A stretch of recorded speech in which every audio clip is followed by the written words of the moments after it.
Then there's California, a podcast featuring members of the California State Senate Democratic Caucus in conversation about their lives, their legislative priorities, policies, and other related issues that help make California exceptional. From the state capitol in Sacramento, I'm Brian Green. As you know, at the end of the 2021-2022 legislative session this fall, nearly a dozen of our current incumbent state senators will be departing the legislature, either choosing on their own not to run for re-election or leaving because of term limits.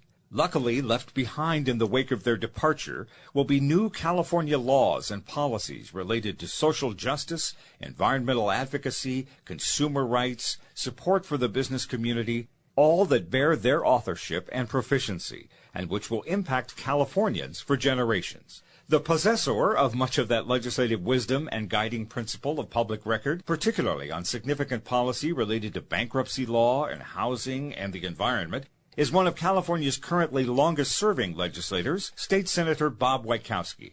For the last 8 years, Senator Wieckowski has represented California's 10th Senate District, including the East Bay cities of Fremont, Santa Clara, Milpitas, Hayward, and Castro Valley. Senator Wieckowski is a Bay Area native, and prior to his 8 years in the Senate, Bob Wieckowski served a portion of the same district boundaries in the State Assembly, bringing his congressional staffing experience, local government leadership background, and bankruptcy attorney portfolio to Sacramento to benefit all Californians. He has been the chair, most recently, of the Senate Budget Subcommittee on Resources, Environmental Protection, and Energy, and is a past chair of the Senate Committee on Environmental Quality and the Assembly Judiciary Committee. Alas, Senator Wieckowski is termed out, departing the Senate this fall. And on this edition of Then There's California, we'll exit interview this Bay Area-born and raised and schooled lawmaker about his career, the impact his policy passions and legislation have made and will make on this state, and what's ahead for his and California's future. Senator Wieckowski has been with us for several times on this podcast, and whether we're sitting with him in a newly constructed granny flat in his district talking about the benefits of accessory dwelling units, or catching him just getting off the plane after attending one of his successful environmental climate change conferences, we are always grateful for and made wiser by a visit from this distinguished lawmaker and, as he told us last time, self-proclaimed post-pandemic tomato and chicken urbanist. Senator Wieckowski, good to have you here for the last time. Welcome back. Well, Brian, thank you for having me. And that was quite an introduction. I'm a little red in the face right now. Okay, first the priority questions. We're glad to have you here. How are the chickens? How is the tomato harvest this year? The tomato harvest, like many's, is delayed. I'm just getting tomatoes right now, a lot of cherry tomatoes and different small tomatoes, and we lost one chicken from a varmint. I think I'm calling it a murder. That was the chicken was taken by I believe it's a raccoon. Chickens naturally get into their pen at night, and this one was brooding, and so they sit, they're lethargic, they don't want to get off the nest and stay sedentary. So it's a murder mystery right now. So we're down to three, which is it's accelerating me to purchase or acquire some more this coming spring. So okay. Well, I know this was a pandemic muse for you, so I'm glad you guys are still nurturing tomatoes and chickens. Enjoying the eggs each day. Well, the dust is still settling on the just concluded 2022 legislative session from a couple of weeks ago as we speak.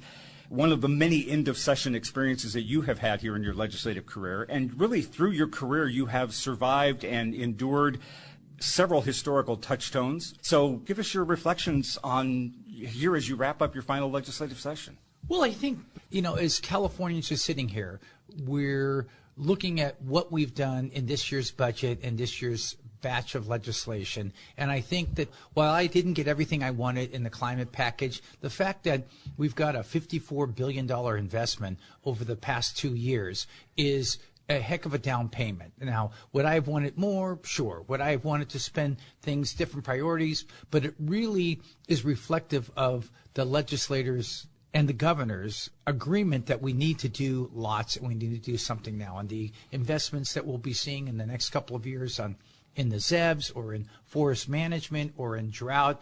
Again, I would have mixed it up a little differently, but I think people should feel confident and understand that California has regained that mantle as being an international voice in combating climate. So I think the end of session will be a good reflection of the years of work that we've done. You know, this started a long time ago to get to where we are right now. And a lot of that work you have been part of course, and some of these issues that you're dealing with have really been a priority for you for most of your adult working professional life.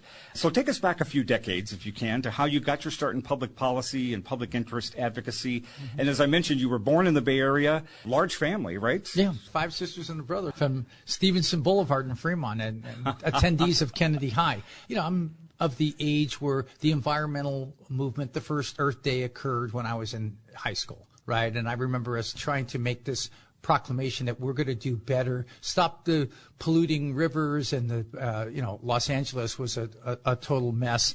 And luckily for me, when I went to graduated from Cal, I got a job in Washington, D.C., working for Don Edwards. He's got a wildlife refuge named after him. But I was the energy environmental guy. And that was the congressman that represents your area, right? Represented San Jose. So they created the wildlife refuge. They're adding to it. We were just down in the South Bay. The Coastal Conservancy is making some investments there with the local water district and the city of San Jose to expand the wetlands. People talk about carbon capture. It was a big discussion this year. And, there's 3 types of carbon capture, and one of them is natural and working lands. It's your farmland that you can plant cover crops so it captures carbon, but you also have wetlands. Wetlands have been ruined in the Bay Area. We filled in the Bay. So the idea of reclaiming some of those lands and making those investments is really important. So I've had my fingers in there. We have a big project on Alameda Creek, which a lot of listeners, that's the largest river that flows into San Francisco Bay. Many people who have lived their whole life in the Bay Area don't know that. And the idea is that we've gotten things in the budget so that they're going to take out all the pavement, all the cement there, and allow when the atmospheric river event comes, all that sediment to go out into the bay. And if everything's right and the hydrologists are correct, it's going to compromise for 1 foot of sea level rise. And that's just Brian, I think that sort of is a signature element of my legislative career, is that something that nobody knows about that's happening, that's going to have a gigantic effect on San Francisco Financial District, the airports, all the low-income areas that believe that they're going to be impacted by sea level rise. We've got this project we're trying to get the permits from the State Water Resource Board. So I think it's these commitments that you make to yourself in high school. Yes, I want to do something for the environment. And yes, I go to Washington, D.C., and I work for a congressman and learn some things about wild and scenic rivers and parkland expansions. And then if you're lucky enough to get elected, you can try to be the chief and get all the credit, or just be one of the worker bees and say, I want to make sure that this gets accomplished and the community is in a better place. And people who follow me may say, yes, I want to just be part of this tribe. I want to be one of the people that make this work. So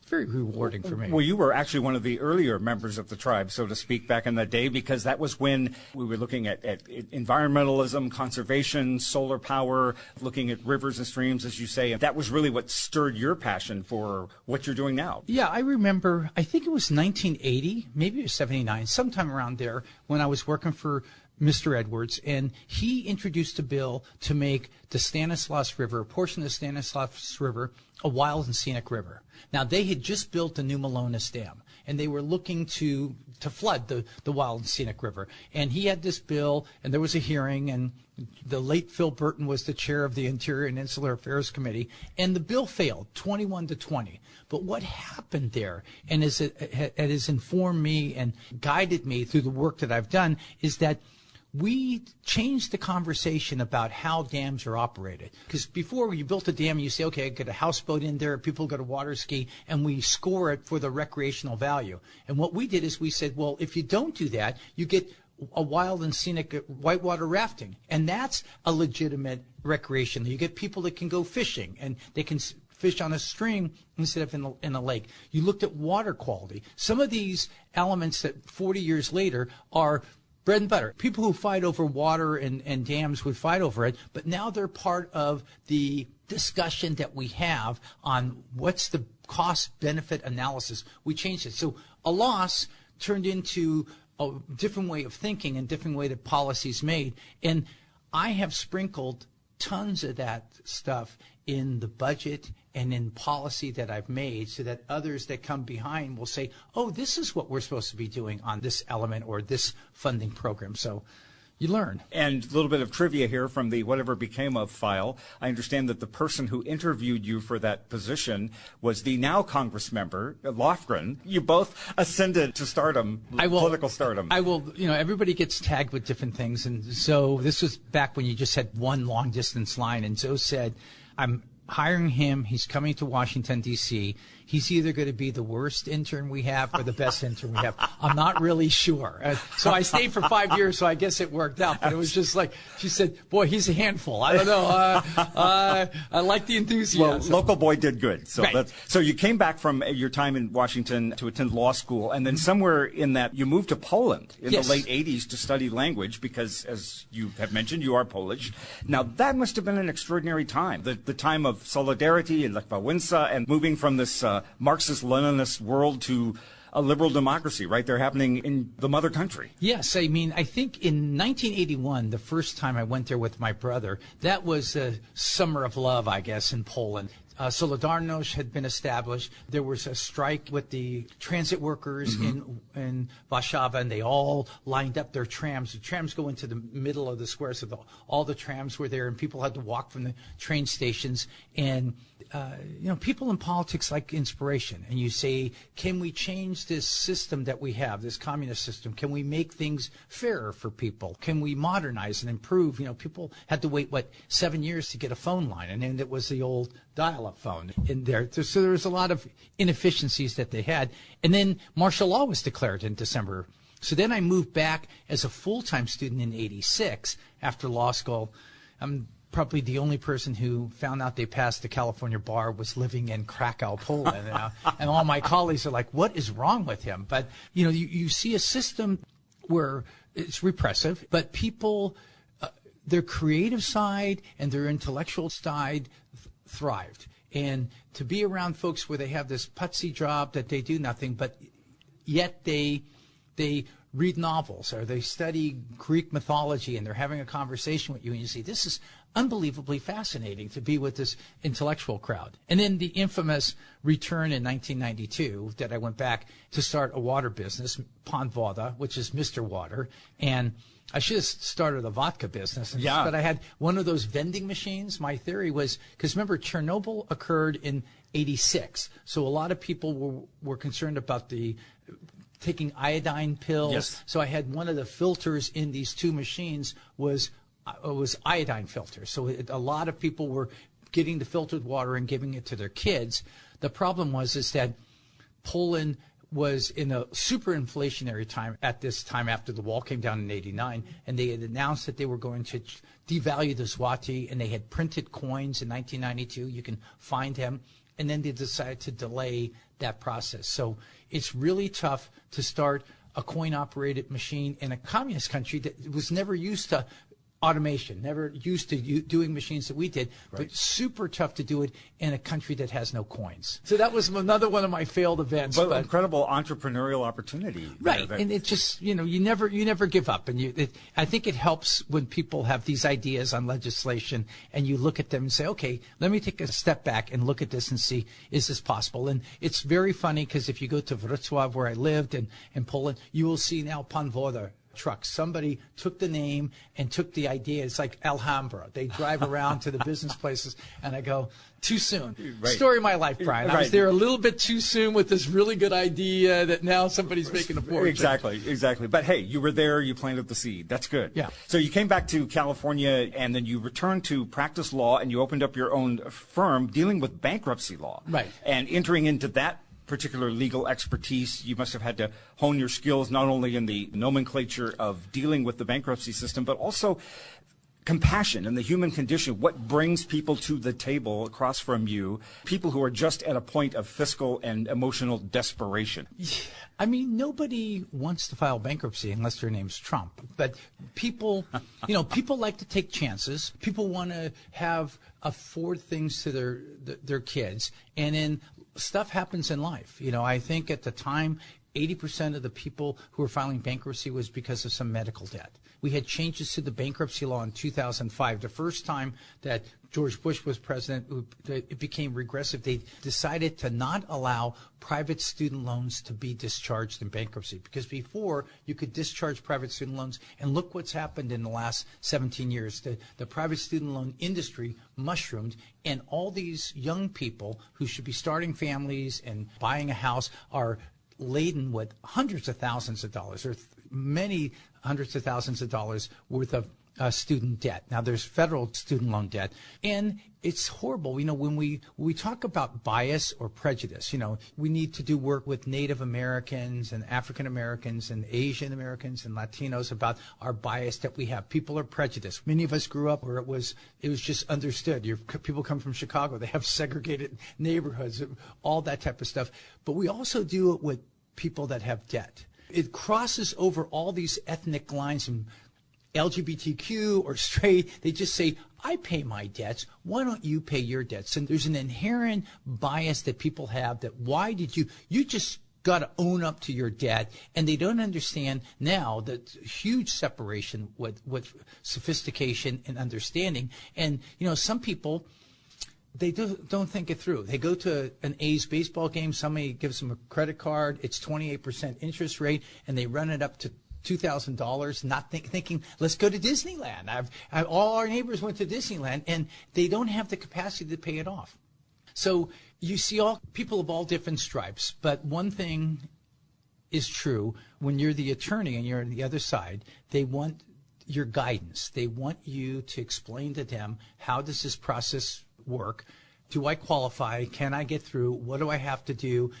And then what's it going to look like when I'm done, when I get this fresh start? And it was an honor to do it. It's not the easiest work to do. You don't make a lot of money. And people certainly don't walk up to you in the grocery store and say, hi, Mr. Wieckowski, thanks for representing me in the bankruptcy. You don't have that other type of feel-good communications or interaction that other attorneys have with their clients. And that's okay. You know that you did a good job by them, and you give them a fresh start and let them get back into the game and get back into society. And then you had the challenge coming here to Sacramento to educate your colleagues in the legislature about bankruptcy law and its impact on individuals. And even up until this session, you are authoring legislation related to finances and helping consumers pay down debt. I think it was SB 1477. Right. You have spent your career here in Sacramento helping Californians, but educating your colleagues. Yeah, just the idea that, we never had wage garnishments before 1968. This idea of, if I owed somebody some money, they would hound me and knock on my door or go to my church and say, hey, Wieckowski, you owe me $2,000. Give me some money. And I give them whatever I had in my pocket. And that was the way we went into collection. You could levy bank accounts. You could go and get the sheriff and go in there and take your car and liquidate it. But we never had wage garnishments. And California, when the federal government allowed for wage garnishments, agreed to this 25% deduction, no matter what. So if you're a part-time worker making, $300 a week, they take a quarter of that. So in 2015, we did a bill, and then 1477 really raised a protected amount of money that you have. And I was much more ambitious in 1477, but it's going to say anybody making the first $25 that you make is protected from garnishment. And after that, they get a percentage of it. But it's trying to level the field that we have between the have-nots and the haves. And also, through the pandemic, inflation's at 8%. It's not easy getting by. I mean, $25 an hour is not that much money. I mean, I would have rather had it 40, but, this is a political arena that we have. There are many people who are garnishing wages who want to get every penny that they have. And, some of the people that we're supporting were disheartened when we had to drop the amount down. But I think it's one of the most pro-consumer pieces of legislation that's coming up. And letting people get by in a very, very modest way to feed their kids, put gasoline in their car, and just exist. Speaking of the haves and have-nots, I know you have said that income inequality and also climate change are two of the biggest challenges that we face going forward here in California and the nation. And were those essentially two of the things that drove you into public office as a local elected official in Fremont and then ultimately in the Assembly and the Senate? Yeah, I mean, I think in 2010 when I got elected, the state was in horrible financial state. They had a $42 billion deficit. When I Right. got here, it was $27 billion. It's tough to make cuts. I mean, in getting back to the bankruptcy clients, that's what you have to do. You have to make a budget. Some of these people never sat down and make a budget and said, you can't be spending $300 a month on clothes. My God, you look great, but that party's over. I mean, we have to get within that budget. And, I remember one of the first bills I did when I arrived was this exemption schedule of what property is exempt. And it's a world that nobody understands. But at the time, you could have medical debt that was not included. So if you owed medical debt, they could garnish your wages and you couldn't claim an exemption. But if you had a gambling debt, you could, which sounds crazy. I mean, Yes. It sounds crazy. And what happened is obviously when the legal aid groups had sued, they'd gone up and they got an opinion, and the opinion, I read it and I was horrified. I said, this is just really unjust. So that was one of the early bills that I did to try to level that playing field and allow people to say, nobody goes out and goes to the hospital and incurs big medical debt. That's just, it's unplanned. It's unplanned. Yeah. You can see how it's a budget buster for some of those folks. Well, under the heading of income inequality comes housing inequality. And in this past decade, California has seen severe housing shortages that are ongoing. You early on seized the initiative in that area with your game-changing and your landscape-changing work on ADUs, the accessory dwelling units, the granny flats, the small homes that are adjacent to bigger homes, which wound up really being one of the most successful prescriptions for dealing with the housing shortage that we've had here in California. You made it easier for Californians to build ADUs on their property, prohibiting local governments from putting up red tape and bureaucracy, bringing homeowners, the contractors, the government together to solve this problem. You got SB 13, SB 229, SB 1069, even SB 897 at the end of this session. You have made SDUs cool, and they're really having a moment. So tell us about them and how they have changed the housing crisis landscape here in California. Well, today I believe that 20% of the permits that are pulled are for people building accessory dwelling units. In 2016, when I introduced my bill, everybody was laughing and saying, what do you mean these blockades that you're trying to get rid of? And when you look back, Rob Wright was one of the first writers of legislation that required around 2002, I think, that every city needed to write a secondary unit ordinance. So they all had time to say, what are you going to do to build secondary units? And when I was on the Planning Commission of Fremont, so this would have been 2002, 2003, 2004, because I was on the city council in 2004, I would ask them, how many secondary units permits did we build? Zero. This is all of 2002, we built zero, and we were supposed to have this law. 2003, zero. 2004, I'm running for city council, it's 4. What's happened is there was a opinion with the planning departments, with the planners of cities, with city council, with mayors, that this is local control, and we should have the local control and be able to say no. And in essence, the 485 cities, including Berkeley and Santa Cruz, who were sort of the leaders on this, all developed ordinances and had fees that were hidden in there that essentially made it that nobody could build any ADUs. And I remember my wife, we were at Christmas or something like that when I was talking to my family, and my sister from Eureka and my brother from Santa Barbara say, you're an idiot, you should never do that bill, you should kill it, it doesn't make sense, we don't want people to have a secondary unit in my backyard. And I remember even the Bay Area Council. I had introduced the bill, and I remember Jim Wonderman, a wonderful guy. I saw him at some other party, and I said, well, how come you guys never help me? I mean, I'm sitting here fighting for consumers, doing this bankruptcy work, doing exemptions. How come you guys never help me? I got this accessory dwelling unit. I need some muscle. And he says, okay, let me take a look at it. And then they came on. And then YIMBY was invented, in my backyard, so that they came on. And we fundamentally changed the discussion where we said, now we're going to call them accessory dwelling units. So they're not a second unit. They're an accessory to the mother house. The main unit. So the main unit, so that these cities can't make all these crazy roadblocks. And then if there is a stroke of brilliance here, we said that the homeowner has a right to build an accessory dwelling unit if they are close to transit and stay away from the 4 feet from the side, which was a fundamental difference because you're usually begging the planning department to let you build on your own house, and that change the dialogue, resonate it with the public. I mean, they say, we can't say this guy's name, Wieckowski, whatever it is, but we like the idea that we have the power, not City Hall. And, I think the future will tell whether it's continuing, but I think the different types of people that want to age in place. I mean, my brother has a friend that built an ADU. His biggest mistake was he put his desk right next to the refrigerator, which is, just a tip for people. Don't be too close to that refrigerator. But he moved out of his house.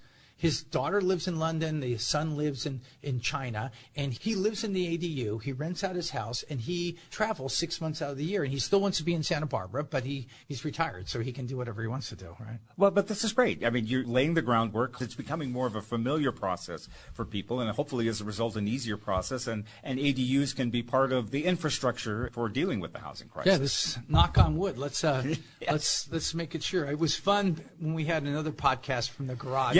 Yes, when we did the one down in your district Santa Clara a couple of years ago with the homeowner and then the contractor. It was a beautiful room. It's one of the ugly duckling that nobody liked in 2016. Now everybody's saying, oh, my God, I'm going to build an ADU. And then Tom Bates, former assembly member, former mayor of Oakland, yes. Mayor of Oakland, he came to me. Berkeley, right. Yes. He came to me and said, you got to help me out with the ADUs because Berkeley was enforcing Title 24, which is energy efficiency. So there's an exemption because if you applied to the letter of the law, which Berkeley loves to do, the energy efficiency, you'd have to build a glass house. He says, I could have one wall. The rest of it would have to be glass because it was so small they wanted to have their interpretation of it. And I said, okay, Tom, we'll take care of it. Right? One of those. Well, from housing to climate change, you have been part of the vanguard of work and state leadership representation on how California continues to be the leader in addressing climate issues, the impact of the waste stream, recycling. California certainly benefited from your lifelong experience in dealing with this. You've been at the table in negotiations. You've been a voice at these international conferences. You went to COP26. So what are you most proud of? I mean, we could spend a whole hour podcast on this issue, but really, what are you most proud of in your climate work? I think I had one of the original pieces of legislation on climate adaptation back in 2015 when we were in Paris, which is another ugly duckling where people says, adapt, we've got to mitigate, we've got to reduce carbon. What sprung from that with the setting up within the Office of Planning and Research, this was a itty-bitty little agency that the governor had, and now it's mushroomed into this super planning organization and assistance to local and regional government. Most of the people in the cities and counties, they want to do the right thing. They know that climate change is coming. They're not deniers, but they don't have the technical resources. They don't have the structure. It's like, oh, yes, we want to work as regions, but they don't talk to the town next door, or they don't cross the interstate freeway, or they don't know what watershed do we live in? Mm-hmm. What watershed are we in? Or how does the tides affect all the cities in the Bay? So I think that work and trying to, over the series of years within the budget, putting in we used to call it healthy soils and healthy forests. And I think I looked it up my first year on the budget chair. We put in $25 million for healthy soils and $100 million for healthy forests, and saying get the forest in shape so that they sequester the maximum amount of carbon that they can, but they're also healthy so the trees get bigger and that they're less prone to these mega fires that we have because there's just less wood on there. And mixed results, but that dialogue, I guess if you keep talking about something for 6 years, people say, okay, we got to do something, we have to do something. And we're seeing that reflected in the budget, that there's more work on resiliency. People, they know these are words that they want to be familiar with, but they're not exactly sure what they want to do. So I would think that that's probably that planning and that investment, and as they say in baseball, the long game. We tend to, in California and everywhere, go from one emergency to the other. It's a fire emergency. It's a drought emergency. Every year we're having a drought emergency or a fire emergency instead of saying, let's look out for the 5-year or the 10-year and adapt our landscape and the built landscape, but our natural landscape, and introduce these concepts where, yes, we're mechanically changing the way that the watersheds work, because some of them have been ruined because of the fires or because of the fire crews that are in there, and rebuild them, but rebuild them with the new data that we have that there's going to be less snow and more water. So maybe that high alpine pond needs to be expanded so that it holds the water there longer, so it just doesn't rush into Lake Oroville in 3 days, right? We'd like to have extended out for a while. Right. Well, to some of the points that you're bringing up here, as we talked earlier at the outset of this, Governor Newsom challenged you and your colleagues to further harden California's climate goals here at the end of session and enact new climate change targets and go bolder on these issues with cutting pollution and phasing out fossil fuels.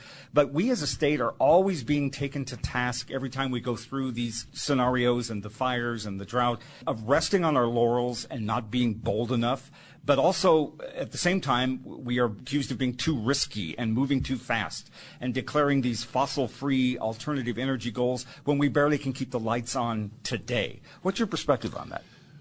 Well, it's scary as we electrify more and more things. And, it's great to have a 100% ZEV program. We realize that the intermittent nature of the sun and of the wind creates these pockets. I mean, we know from Germany. I mean, Germany shut down all their nuclear facilities because the Green Party wanted them done, are dependent on offshore wind and solar. But in November, generally speaking, there's no wind and there's no sun in Germany. And I don't let the tourist industry know that, but there's no wind and no sun. So what they started to do was burn brown coal.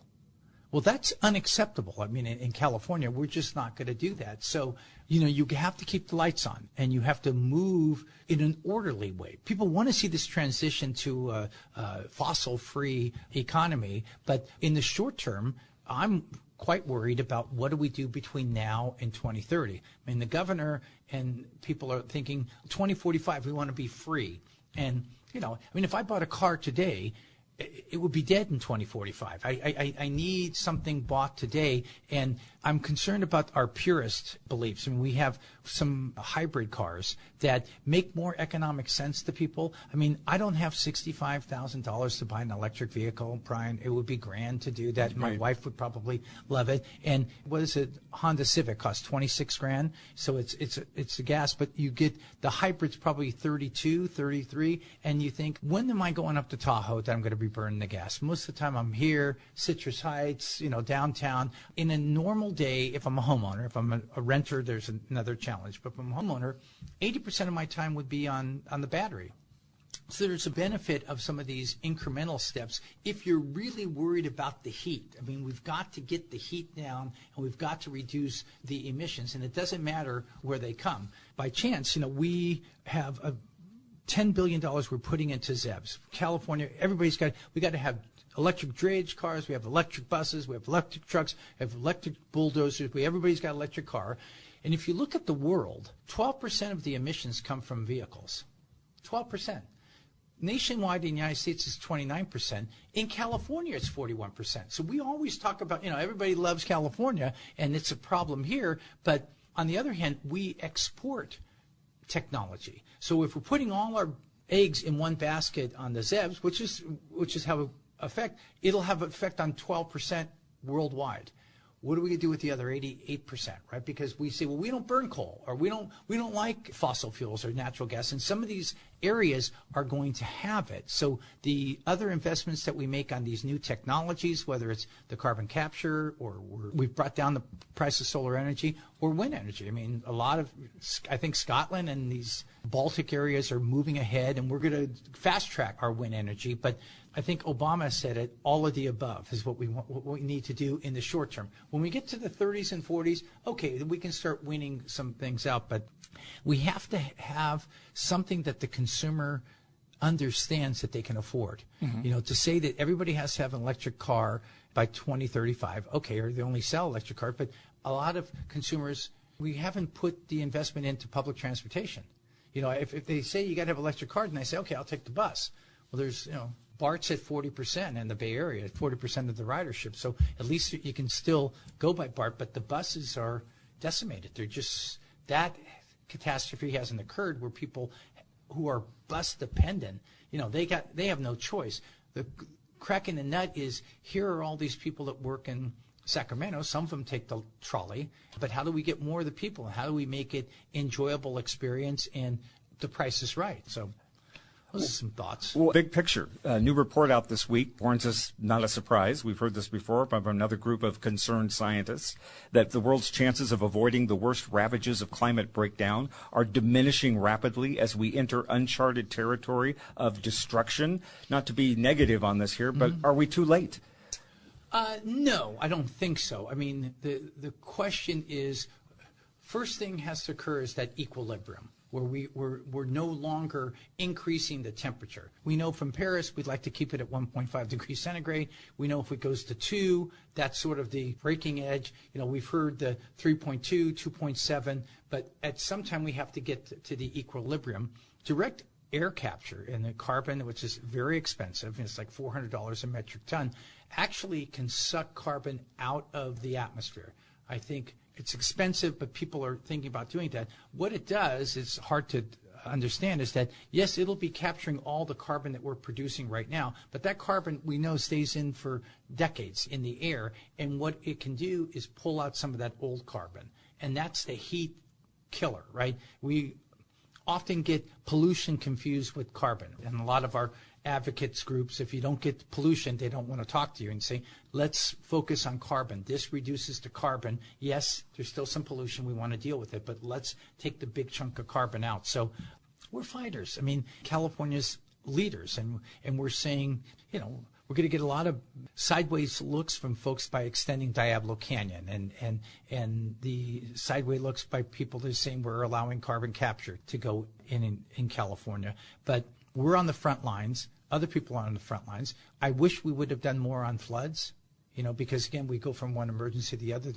We made a push in Senate budget to put some more on floods. We did get some money on sea level rise, but just the basic work we have on floods, because people are so frightened of the drought and the wildfires. So, you know, 30 days of rain in a megastorm that could come to California will bring us back to the table. And again, we have to do better as legislators and as policymakers. And again, it doesn't make the headlines. I mean, people don't know Bob Wieckowski's name, but because if you're thinking about planning for 6 years, it just seems so very boring to people. They want to have something sharp, and what did Biden do today, and how did the Queen has passed, and where do you make that come in? And everybody says, oh, this is sexy, what comes out of your mouth. And that's not always what's needed. You know, we need to do what's needed, and that's that long-term planning and these investments into these solutions. Well, people do know Bob Wieckowski's name when it comes to the issue of recycling, and I know that you have been a man of constant compromise on this issue, particularly when it comes to reforming and improving California's recycling program. You've worked this entire session on SB 38, trying to fix the gaping holes in this patchwork quilt of our beverage container recycling process. The final version of the bill just went to the governor, but I get the sense that as we look at the epilogue and the denouement of this, that it's still some unfinished business in that process from your perspective. Yes. Well, you know, I mean, SB 38 started off as an extended producer responsibility program. Let the people who create the cans, the bottles, and the plastic, let them run the California recycling program rather than Cal EPA. Had a bill 2 years ago or 4 years ago now that failed. Had this bill, it was very tough, got it off the Senate floor, and agreed to take a year with the Assembly to make it work. Ultimately, it didn't move. Ultimately, I had to reduce it to something smaller. We're going to not allow for cash payments, which is one of the big reasons that we have fraud in the system, and it's a big problem. So we'll eliminate that. And then the pro temps bill, I tried to get wine and beverages and spirits into an extended producer responsibility program. They didn't want it. Took it out of my SB 38 this year. And then Tony Atkins' name is on a bill that's going to add wine bottles and booze bottles to the California program. And that's getting back to that analogy. If you don't need to take credit for stuff, you do the work. Everybody on the ground knows who's pushing for, who's fighting with Cal Recycle, who's saying we got to deal with these efficiencies, we got to protect the consumer, we got to allow for availability, make it easier for people to do this recycle. As long as it's good public policy, this is what we can tell the stories when we're in those seniors' homes at that. At some time. Well, you clearly are a man of compromise and acceptance on this. As you get ready to leave in the next couple of months, do you have some peace of mind about what you've accomplished here?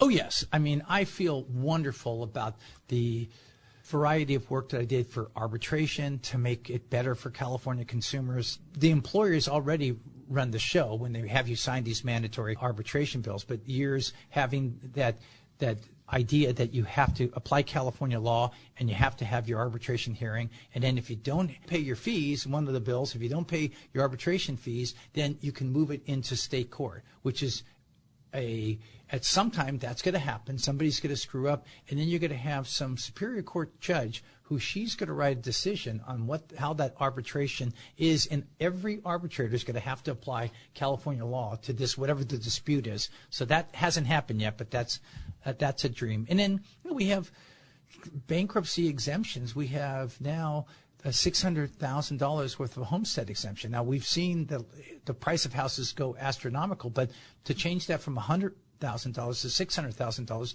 means many Californians are going to get to stay in their home when they're filing for bankruptcy. Absolutely. And all kinds of other little nuances of wage garnishments and the bank levy bills, things that, Brian, nobody will ever know other than some PhD applicant, that it's the type of laws that get implemented, and the consumer who benefits that would never know, oh, my wages didn't get garnished. They don't know that. They hope they don't. Legacy is a very cliche thing, but if you're going to have a legacy, that's a pretty proud legacy to have. Yeah, no, when I put my head on the pillow at night, it makes me very proud. But I think it's one of those things, if I were talking to future legislators or young people that wanted to get into it, or somebody who's on the brink of winning an election and saying, they all want to have their name with the title, I'm the chair of this committee or that committee, instead of doing this body of work and setting out a long-term plan where you say, okay, I'm going to be here for 12 years. This is a short-term thing I got to do because I got to get reelected. But the medium term and the long term, this is a big mountain to climb up and try to come in and fix up the bottle bill in California. But when you look back, how did you move the discussion, and what is acceptable now that wasn't acceptable when I got into the game? I feel very good about that. That's great. What is next? What is ahead for you? I don't see you just raising chickens and harvesting tomatoes. There's more in Bob Wieckowski's agenda here. Yes, Bob Wieckowski. I like to think that I'm still a valuable person in the discussion in these areas of the law. I'm trying to persuade people, when we're done here, I'm going to try to persuade you to, go build an ADU or something like that. It's in my blood, so I got to do some work. Absolutely. My wife loves me, but not that much. Your fellow departing colleague, Bob Hertzberg, has this story where he talks about the metaphor of the guy who jumps off the 50-floor building, and as he's falling, some guy on the 11th floor leans out the window and yells out, "How's it going?" And the falling guy responds and says, "So far, so good." So is that you, too? Yeah, I would think so. I expect people here in Sacramento and in California haven't seen the last of Bob Wieckowski, whatever reincarnation or how I had come back as an advocate. But it's not just a passing interest. I'm passionate about helping out consumers. This is my life's work. This is what I do, and this won't work, and this will work. And I'm looking forward to it. It's a new chapter, and embrace it with that enthusiasm. That's my hallmark. Well, it has been a privilege to be an eyewitness to this chapter of your work. Thank you so much for your service here for the Senate and the legislature, doing all these fantastic podcasts from all over California. And clearly the staff who you've worked with over the decades here love you and will miss you. And I hope that this will not be the last time we have a chance to chat, but it's good to see you, and I wish you the best of luck here in the future, Senator. Very kind of you. Thank you. State Senator Bob Wieckowski, representing California's 10th Senate District. That brings us to a close of this episode of Then There's California. We're a production of the California State Senate Democratic Caucus, with technical and production assistance from Martin Ashley, Brian Shadden, Rainier Sabiniano, John Roman, McLeana Woods, Blake Hooper, and the graphic artistry of Tim Davis. On behalf of the soon-to-be leaving us, but not yet, State Senator Bob Wieckowski of Fremont in California's 10th Senate District, I'm Brian Green. Thanks for listening to Then There's California.